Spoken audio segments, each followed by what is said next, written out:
Ano nga ba ang itsura ng paraiso? Maraming paglalarawan na ito ay lugar na payapa, maligaya, maganda, puno ng kalikasan, nagsasama ang tao at hayop na pinalilibutan ng tubig at taniman ng mga bulaklak. Well, hindi na daw kailangan pang mahanap yan sa kabilang buhay. Dahil now pa lang, binubuo na ang Arden Langit sa Lupa. Lugar kung saan hahaba ang buhay? Meron ba niyan?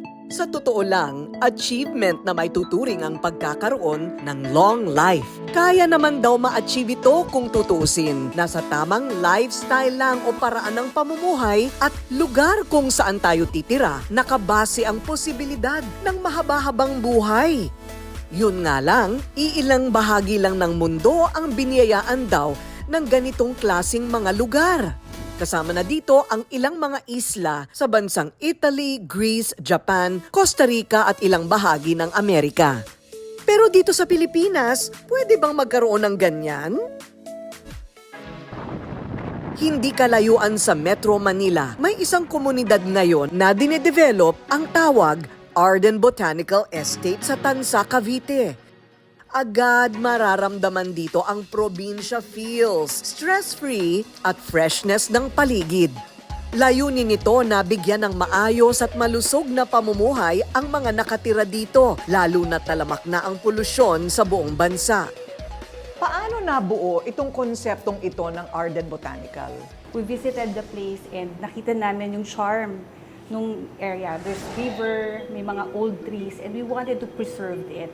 Pinag-aralan ng mga developer ang konsepto ng Blue Zone, isang pananaliksik sa mga lugar sa mundo kung saan marami ang nakatirang mahigit 100 taong gulang ang mga tao. Sinasabing dahil sa sariwa at natural na paligid, tulad ng malinis na hangin, walang chemical sa mga pagkain at lugar na pwedeng mag-exercise, pagkakaroon ng magagandang relasyon at mga aktibidad sa komunidad na may interaksyon sa kapwa at inang kalikasan. Posible talagang tumagal daw ang ating buhay. Kumonsulta pa ang kumpanya sa kilalang landscape architect at environmental planner na si Paulo Alcazaren para lang maisakatuparan ang isang sustainable lifestyle sa Arden Botanical Estate. Pinakamaiging sitwasyon para sa buhay ay yung may balance yung course live-work balance, yung mga gusali against yung open space. So, ang problema natin sa Pilipinas, lahat ng ating mga bayan at lungsod, mostly mga gusali lang, walang open space. Ito yung masasabing evolved way of living? Yun ba ang matatawag natin sa konseptong ito? Yes, create neighborhoods that can sustain the communities in them. Na kailangan may park and open space, kailangan may town center for convenience, kailangan may walkability. Wow! Development stage pa lang. Eto na, life na. Nakaka-relax talaga ang paligid dito sa Arden Botanical Estate. Napapaligiran ng mga bundok, ang daming bulaklak, ang daming mga puno, may lawa, at presko ang hangin. Eto nga, kape-kape habang napapalibutan ng mga bulaklak. Yan ang tinatawag na sustainable lifestyle.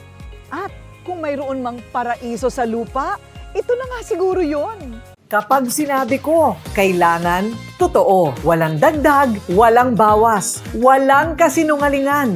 Galit kasi ako sa manloloko, sa sinungaling at sira sa salita. Ang lakas maka-unprofessional ng walang integridad. Ganon din dapat sa pagpili ng sabon para sa mukha at balat ng sarili nating katawan.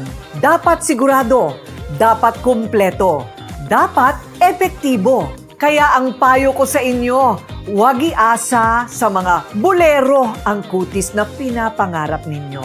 Dito kayo sa may kredibilidad, integridad, proven and tested, Skin Pro.